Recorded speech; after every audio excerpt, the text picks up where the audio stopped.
Be ready? Start.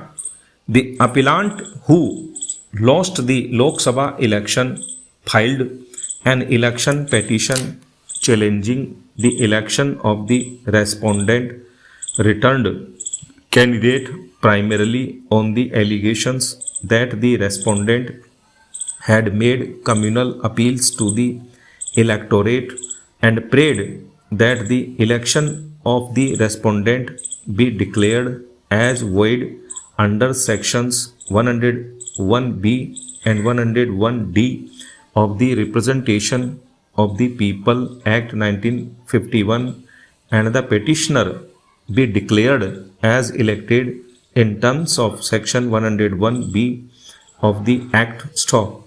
In support of his allegations, he filed a VHS cassette said to have contained the speeches made by the respondent. Stop.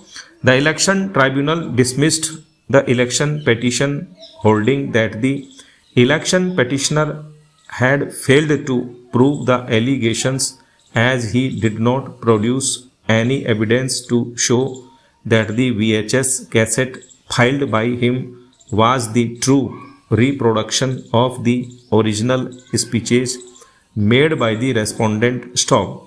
The tribunal also did not accept the plea of the election petitioner that the cassette was obtained from the Election Commission and was a public document, and its mere production was sufficient and no further evidence was required to be adduced to prove as to how the said cassette was obtained by him. Stop.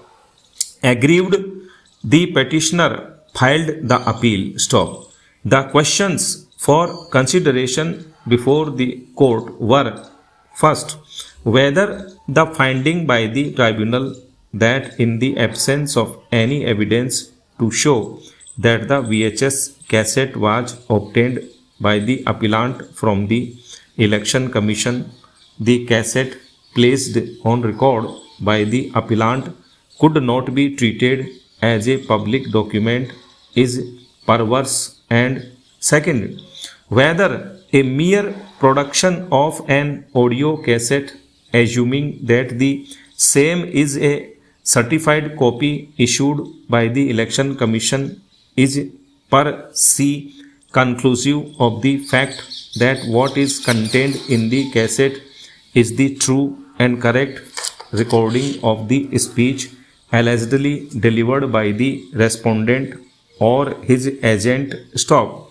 Dismissing the appeal, the court held the tribunal has rightly held that in the absence of any cogent evidence regarding the source and the manner of its acquisition, the authenticity of the cassette was not proved, and it could not be read in evidence despite the fact that the cassette is a public document. Stop. No relevant material was brought to notice of the court which would impel it to hold that the finding by the tribunal is perverse, warranting interference. Stop. Para. A charge of corrupt practice envisaged by the Representation of the People Act 1951 is equated with a criminal charge, and therefore standard of proof therefore would not be preponderance of possibilities as in a civil action, but proof beyond reasonable doubt as in a criminal trial. Stop.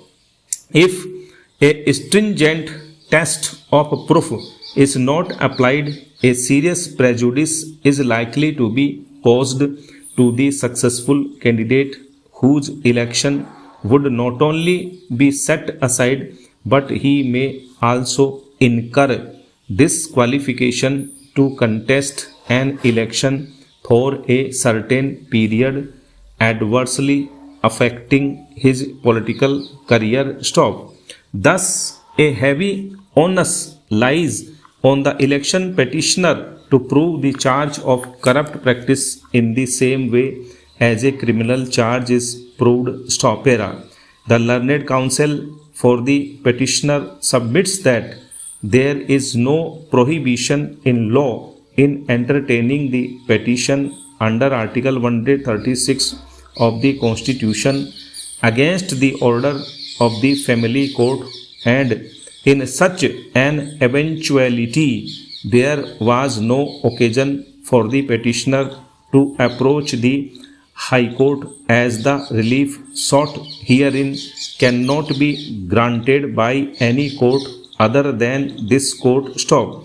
Thus, the petitioner has a right to approach this court against the order of the family court, and the petitioner cannot be non-suited this ground alone. Stop. Era.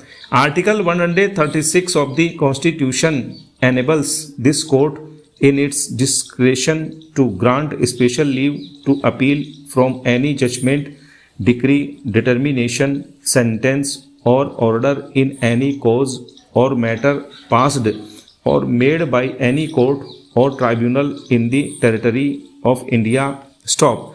Undoubtedly, under Article 136, in the widest possible terms, a plenary jurisdiction exercisable on assuming appellate jurisdiction has been conferred upon this court. Stop.